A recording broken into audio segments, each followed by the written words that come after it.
창세기 12장 1절에서 3절 우리 다 같이 한 목소리로 봉독합니다. 여호와께서 아브라함에게 이르시되 너는 너의 고향과 친척과 아버지의 집을 떠나 내가 내게 보여줄 땅으로 가라. 내가 너로 큰 민족을 이루고 내게 복을 주어 내 이름을 창대하게 하리니 너는 복이 될지라. 너를 축복하는 자에게는 내가 복을 내리고 너를 저주하는 자에게는 내가 저주하리니 땅의 모든 족속이 너로 말미암아 복을 얻을 것이라 하신지라. 아멘.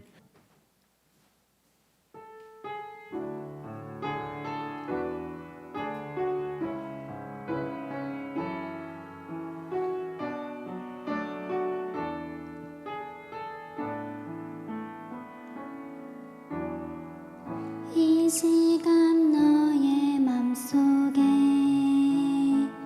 하나님 사랑이 가득하기를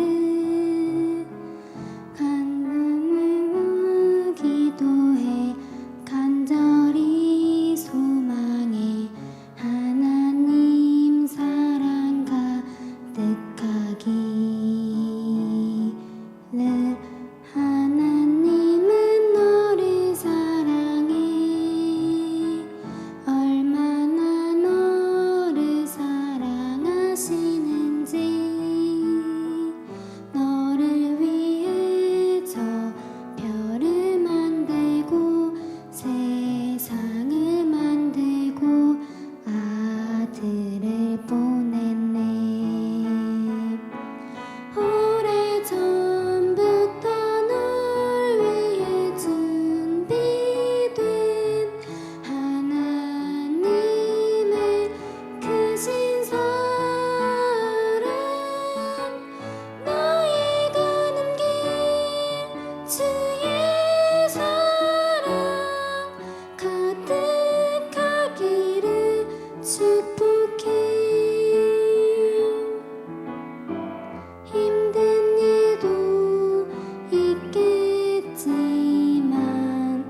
나 그때마다 늘 함께 할게. 하나님 보이신 큰 사랑으로 나 또한 너를 사랑해. 오래전부터 널 위해 준비된 하나님의 크신 사랑, 너의 가는 길 주의 사랑 가득하기를 축복해. 성일교회 성도님들 2021년 수고 많으셨습니다. 2022년도 건강하세요. 사랑합니다. 축복합니다.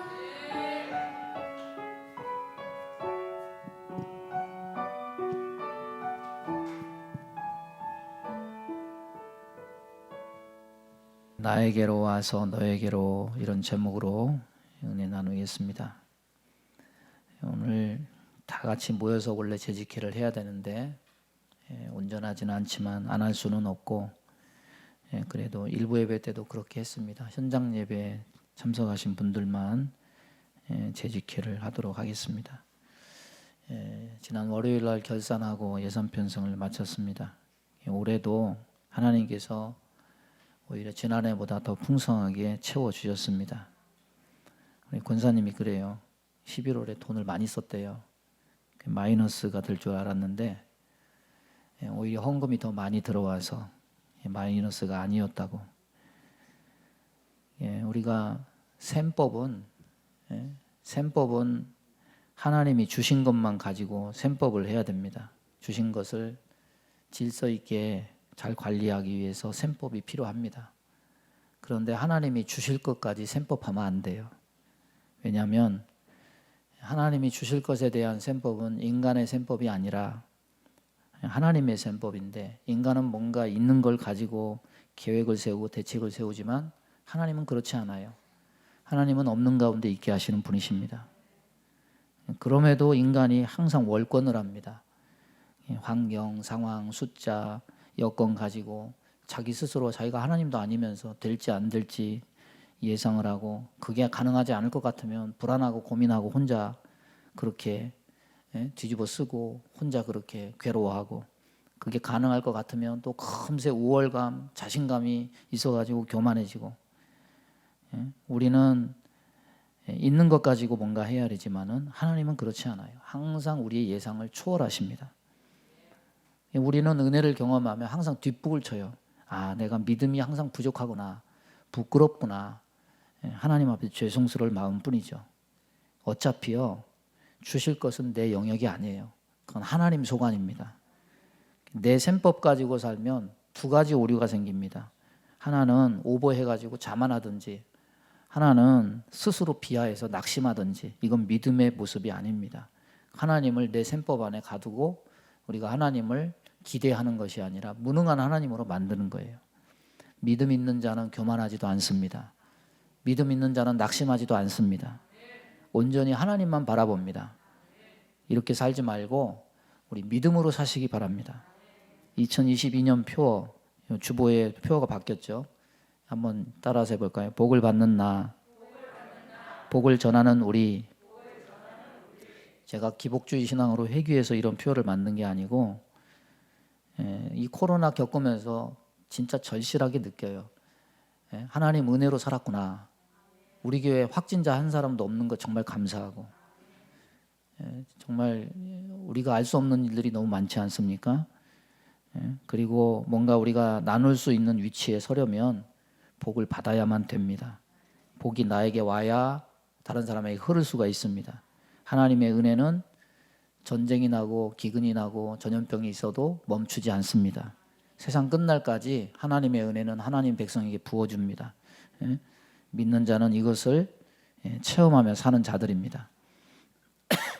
오늘 세상의 복이 아니라 하나님 복이 뭔가, 이것을 이 말씀을 통해서 나눠보려고 합니다. 우리가 복을 원할 때는 목적이 있는 겁니다. 행복하려고, 누리려고 복을 원하는 건데, 하나님도 우리에게 뭔가 주실 때는 목적을 가지고 계십니다. 성경을 보면 사람 자체도 목적이 있는 존재로 만드셨음을 우리는 알 수 있습니다. 이사야 43장에 보면 이 백성은 내가 나를 위해 지었다, 나를 찬송하게 하려 한다. 이런 맥락에서 웨스트민스터 소유리 문답 1번은 뭐냐면, 사람의 제일 되는 목적이 무엇이뇨? 사람의 제일 되는 목적은 하나님을 영화롭게 하는 것과 영원토록 그를 즐거워하는 것이다. 과학을 붙들고 고민해봐야 과학이 사람의 목적성을 가르쳐주지 않습니다. 철학을 붙들고 고민해봐야 철학은 인간의 존엄성과 인간 중심의 목적만 늘어놓을 뿐이에요. 그러나 성경은 내가 왜 존재하느냐, 단순 명료 확실하게 우리에게 분명히 밝혀줍니다. 복 이야기인데 왜 이 이야기를 먼저 하느냐? 사람을 목적 있는 존재로 만드셨다는 것에 대한 이것부터 바로 잡지 않으면은 복에 대한 생각도 역시 삐뚤어져 있을 것이 분명하기 때문입니다. 성경에서 사람을 당신의 목적을 위해서 목적 있는 존재로 만드셨다면 우리에게 복도 마찬가지입니다. 그냥 주시는 게 아니라 복을 주시는 목적이 분명히 있는 겁니다. 우리가 막연하게 복을 생각하는 것이 아니라 하나님이 복에 대해서 뭐라고 말씀하시는가, 이 복관을 바로 가지고 바로 분별해서 2022년 복을 받아 능력 있게 은혜롭게 살아가는 저와 여러분 되기를 바랍니다. 첫째로 복이 뭐냐? 첫째로 오늘 말씀에서 복이 무엇인지를 가르쳐 주는데, 이 복은 내가 얻고 싶다고 얻어지는 것이 아니고 힘쓰고 애쓴다고 주어지는 것도 아닙니다. 인간에게 복이 임하는 가장 근원적인 사실은 무엇이냐? 따라서 보겠습니다. 복은 위로부터 내려오는 것이다. 오늘 1절에서 3절 보면 우리가 잘 아는 바와 같이 세 가지 복이 제시가 됩니다. 땅과 후손과 복의 근원되는 약속. 그런데 이 말씀을 자세히 보면 전부 복을 주는 자는 하나님이고 복을 받는 자는 아브라함으로 되어 있습니다. 이 복은 아브라함이 구해서 받은 게 아닙니다. 하나님의 작정 속에 하나님이 어느 날 갑자기 던져주신 거예요. 우리의 삶 속에 우리가 구해서 복을 얻는 때도 있지만은 진정한 복은 하나님의 작정 속에 어느 날 위로부터 내려오는 것이라는 사실입니다. 아담과 하와가 에덴 동산을 구해서 받은 게 아니에요. 인간이 태어나기도 전에 하나님이 인간이 살 수 있는 모든 최적의 환경을 다 조성해서 마련해 주셨습니다. 오늘날 우리가 말하는 복들은 무엇입니까? 복이 위로부터 내려온다. 이것에 대해서 이유를 제기하는 사람은 없을 겁니다. 다만 무엇이 다르냐? 우리가 말하는 복은 내가 원하는 것을 하나님께 올리면 하나님이 보시고 승낙하셔서 위로부터 내려주시는 형태, 복의 청구서가 올라가고 하나님이 보시고 결제 사인하시고 그런 형태로 생각하는 겁니다. 과연 그것이 복이냐? 복이 아닌 경우가 많습니다. 왜? 내가 원하는 것일 뿐이지 하나님이 주시고 싶어 하시는 것이 아닌 경우가 많기 때문이에요. 아브라함의 복은 천국에서 온 것이 아닙니다. 인간인 아브라함이 하나님께 천국에서 가질 땅이 아니라 하나님이 아브라함에게 내가 내게 보여줄 땅, 하나님이 제시하신 땅이에요. 인간인 아브라함이 하나님께 천국에서 가지고 싶어하는 후손, 다메섹 엘리에셀도 아니고 이스마엘도 아니고 하나님이 아브라함에게 역사해서 아브라함을 통해서 큰 민족을 이루게 할 그 후손이었습니다. 우리는 창세기 12장 1절에서 3절을 아브라함에게 주신 복의 언약이라고 말하지만은 과연 복이란 것을 내가 원하는 것을 하나님께 청구하고 하나님이 결제 사인하시고 그 다음에 하늘에서 내 손에 만져지게 귀에 들려지게 하는 것으로 생각하는 그런 사람이 있다면 이 말씀이 과연 복으로 인식되겠는가? 인간은요 현실에 굉장히 민감합니다. 왜? 먹고 살아야 되고 생존과 생계가 중요해요. 우리는 아브라함이 큰 복을 받았다고 말하지만은 과연 여러분 입장 바꿔놓고 생각해 보세요. 이게 75세 먹은 노인에게 이게 복인지, 갈대아 우르에서 노후 생활 편하게 하면 되지, 이게 과연 아브라함에게 정말 아브라함이 감격할 복인지, 75세 갈대아 우르에서 살던 아브라함이 노인의 인생을 정리해야 될 나이에 뭔가 새롭게 시작할 나이는 아니에요. 땅보다 후손보다 복의 근원이 되는 것보다 육신을 위해서 편하게 사는 것이 그의 육신이 생각해서는 그 시대나 지금이나 사람들이 생각하는 복입니다. 오히려 위로부터 내려오는 하나님이 제시하시는 그 복을 받으려고 그것을 실행에 옮기는 순간 아브라함은 손해볼 것이 막심합니다. 감정적인 손해, 육체적인 손해, 물질적인 손해. 현실적으로는 고달픈 삶이 시작이 되고 75년 동안 살았던 정든 고향 땅 떠나야 되고 고향에서 일궈놓은 일터를 등져야 되고 아무것도 알 수 없는, 내가 아무것도 일궈놓은 것이 없는 새로운 땅에서 새로운 것을 개척하면서 살아야 됩니다. 그리고 더군다나 땅이든 후손이든 빨라야 500년 후에나 보게 될 약속이지 현실에서 바로 받게 되는 복도 아니에요. 과연 이 말씀이 복으로 인식되겠는가? 복 받으려는 마음의 동기를 풍성하게 하는 그런 복이었는가? 기대하게 만드는 복이었는가? 아닌 거라는 거죠. 우리는 이 말씀 앞에 정말 심각하게 생각하지 아니할 수 없습니다. 진짜 하나님이 주시는 위로부터 오는 복은 인간 보기에 복이 아닐 수도 있어요. 손해처럼 생각하고 고통스러운 것처럼 보일 수도 있습니다. 그럼에도 불구하고 아브라함은 그것을 복으로 여겨서 그 복을 위해서 살았습니다. 오늘날 많은 사람들이 세속적인 자기 생각에서 추구하는 것을 복이라고 여기고 하나님께 그 복을 간구합니다. 그러나 우리가 추구하는 그런 것들을 하나님은, 성경은 뭐라고 말하느냐? 야고보서 4장 1절에서 3절 보면 너희 중에 싸움이 어디로부터, 다툼이 어디로부터 나느냐? 너희 중에서 싸우는 정욕으로부터 나는 것이 아니냐? 너희는 욕심을 내어도 얻지 못하여 살인하며 시기하여도 능히 취하지 못함으로 다투고 싸우는도다. 너희가 얻지 못함은 구하지 아니하기 때문이요 구하여도 받지 못함은 정욕으로 쓰려고 잘못 구하기 때문이다. 잘못된 구함이 복인 줄로 착각하는 경우가 많다는 거죠. 야고보서 1장 7장은 1장 17절은 우리에게 진정한 복이 어디로부터 오는지를 알려줍니다. 온갖 좋은 은사와 온전한 선물이 다 위로부터 빛들의 아버지께로부터 온다. 좋은 것은 하나님께 있습니다. 가장 좋은 것, 변하지 않는 것, 영원한 것 하나님께 있어요. 위로부터 내려오는 것을 하찮게 여기십니까? 가장 좋은 것으로 여기십니까? 후자에 머무르고 있다면 땅에 있는 것을 복이라고 아직도 생각한다면 아직도 하나님 중심이 아니라 자기 중심적인 탐욕과 욕심에 중심한 그런 자기 중심적인 삶을 살고 있다는 것이 분명한 거예요. 그럼 아이에게 무엇이 유익한지는 아이가 판단하는 게 아니에요. 부모가 판단하는 겁니다. 저와 여러분도 신앙의 어린아이가 되지 말고 하나님이 내게 주신 것이 가장 좋은 것이다.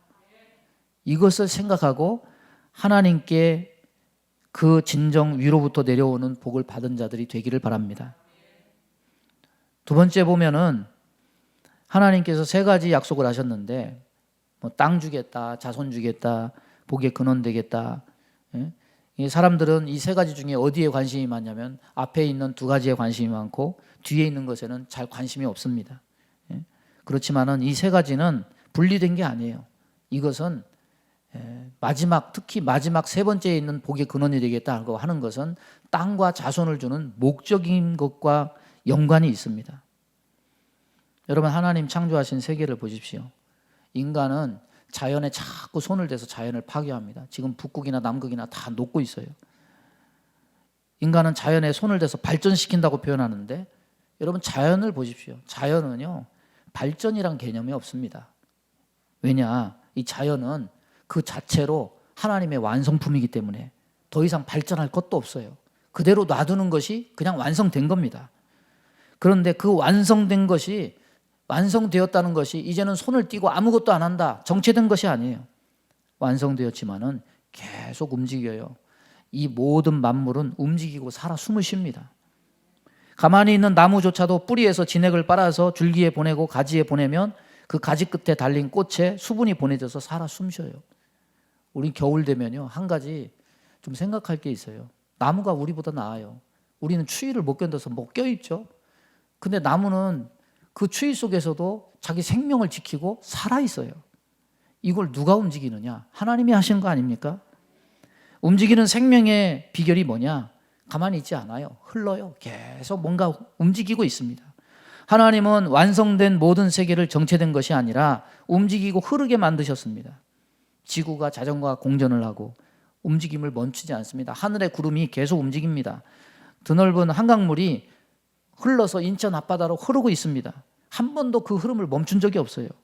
바람은 어디서 온지는 모르지만은 바람길을 따라서 항상 흘러 돌아다녀요. 우리 교회는 창문이 없는 것이 특징이에요. 그런데 우리 교회 안에도 바람길이 있어요. 여러분, 바람이 어디서 들어올까요? 바람은 저 본당 앞에 문하고 저 소예배실 들어오는 문 앞에, 여러분 손을 나갈 때 한번 이렇게 대보세요. 밖에서 황소바람이 문틈으로 막 들어와요. 근데 요즘에는 한동안 이게 고역이에요. 밖에서 담배 피면 담배 연기가 그 안 이렇게 문틈 사이로 밖에 공기에 따라서 밀려가지고 안으로 들어오잖아요. 그래서 할 수 없이 CCTV를 4개 달았어요. 여러분 가다가 콧구멍 파면 제가 다 보고 있습니다. 4대를 달아서 화질도 좋아요. 바다도 물길이 있어서 돌고 흐릅니다. 달도 항상 거리 조절에 따라서 바닷물에 밀물과 썰물이 생기고 작은 시냇물조차 계속 흐르고 우리의 몸도 정체되지 않습니다.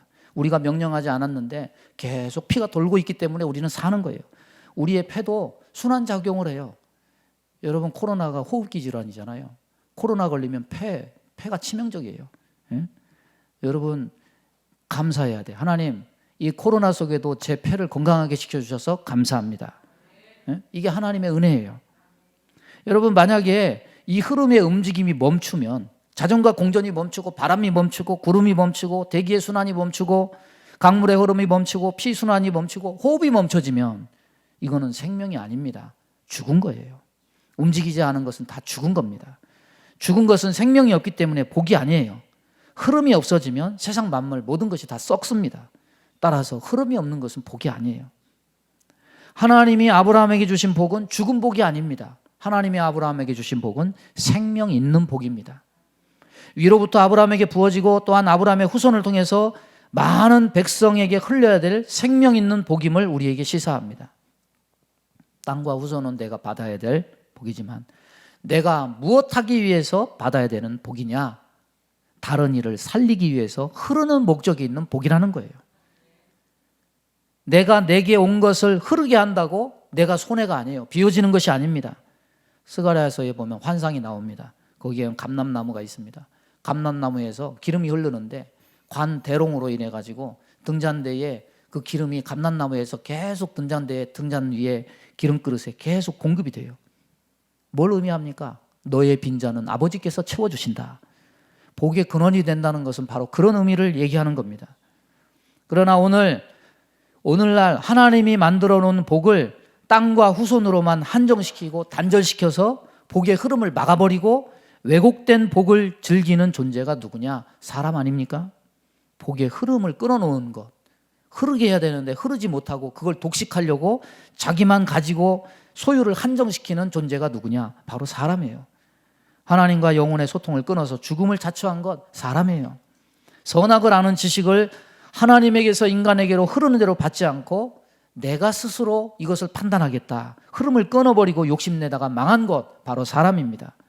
하나님은 항상 은혜를 예비하고 계신데 하나님과 자신 사이에 죄의 장벽을 가로막아서 그 은혜의 흐름을 끊게 만드는 것이 누구냐? 바로 사람이에요. 우리는 거기에서 생명을 보지 못해요. 거기에 죽음이 있는 겁니다. 썩음이 있는 겁니다.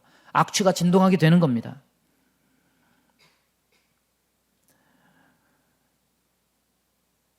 하나님은 우리를 향해서 많은 것을 지금도 흐르게 하시는데 마태복음 5장 45절 보면 이런 말씀이 있습니다. 하나님이 그 해를 악인과 선인에게 비추시며 비를 의로운 자와 불의한 자에게 내려주심이라. 부모는 자녀에게 하숙비나 밥값을 받지 않아요.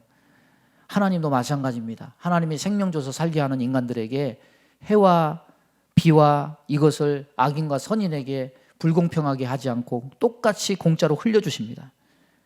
그런데 우리가 인간이 하는 일들은 뭐냐?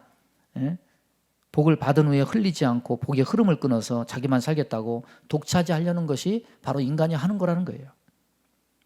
요즘 직장 문화가 바뀌고 있대요. 옛날에는 직장 점심시간이 되면은 점심에 있는 직원들이 우르르 몰려나가서 같이 밥 먹고 들어오고 그러는데 요즘 젊은 사람들은 전부 혼자 하는 걸 좋아해가지고 이제는 직장에서도 같이 밥을 안 먹고 자기 성향대로 이 점심시간은 4시간이니까 나 혼자 편하게 먹겠다. 그래서 그게 문화가 바뀌고 있대요. 여러분 뭐 밥을 혼자 먹는다고 이렇게 문화적인 흐름이 바뀌는 거 이걸 뭐 굳이 이기적인 것이라고 그렇게 단정 지을 수는 없을 겁니다. 하지만 역으로 그렇다고 해서 또 밥을 함께 먹는 것 또한 그건 다 나쁜 거다, 불편한 거다 그렇게 규정하는 것도 그것도 나쁜 거예요. 이 젊은 세대의 성향, 자유로움, 불의에 반발하는 것은 이해는 하지만 혼자 밥 먹으니까 편하다. 결혼 안 하고 사니까 정말 편하다. 함께하면 사람 사이에서 갑질이나 압박이나 부조리로 인해서 씻을 수 없는 상처가 생기는 것 알죠? 그래서 세상이 항상 시끄러운 것 알죠? 그러나 혼자인 문화가 혼자 살고 혼자 사는 게 편하다고 해서 혼자인 게 절대 진리고 그것이 선인 것은 아니에요. 여러분 혼자 문화를 자꾸 만들어가는 이 세대가 기억할 것이 뭐냐면 오늘 말씀이에요. 하나님이 설정하신 복은 혼자를 가정하고 설정하지 않으셨다는 거예요. 너 혼자 땅을 다 차지하고 네 후손만 잘 돼. 이게 아니에요. 그건 복이 끊어지는 거예요. 어디까지 가야 되느냐? 너는 복의 근원이 돼서 복을 흘리고 나눠줘라. 하나님은 너와 나 함께를 가정하고 복을 말씀하고 있다는 겁니다. 하나님과 그 자녀가 함께 그리고 택함 받은 자녀들이 함께 복에 흐르는 길은 하나님께로부터 우리에게 와서 사람에게서 사람에게로 흐르는 거예요. 여러분 하나님도 하나님의 기쁨이 뭔지 아십니까? 우리와 함께 하시는 것이 하나님의 기쁨이에요. 세상도요. 사람이 아무리 뭐 악하고 혼자 살면 좋겠다. 사람 싫다. 피곤하다. 여러분 세상에 사람이 없어 보세요. 뭔 재미가 있습니까? 돈벌이도 안 돼요. 사람이 있어야 돼요. 예? 사람이 있어야 재미가 있고 기쁜 거죠. 가정에도 자녀가 있고 사람 소리가 나야 즐거움과 기쁨이 있는 거죠. 부모가 음식을 해놓고 아무도 없으면 그 적막 강산을 뭐 하려고 음식을 합니까? 혼자 있으니까 편하고 좋다.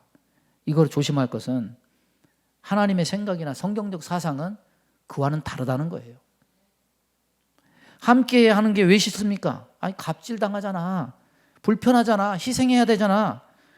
성경은 함께함으로 인해서 나타나는 것도 다 예상하고 있습니다. 함께하면 뭐가 생기느냐? 다툼이 생기고 미움이 생기고 원수가 있죠. 그런데 예수님은 뭐라고 말합니까? 사랑하라, 용서하라, 기도하라 말씀하십니다. 하나님도 너희에게 그렇게 하셨으니까 너희도 그렇게 하라. 인간과 함께 하는 것이요, 하나님께는 상처입니다. 인간이 계속해서 하나님을 배반하고 멸시합니다.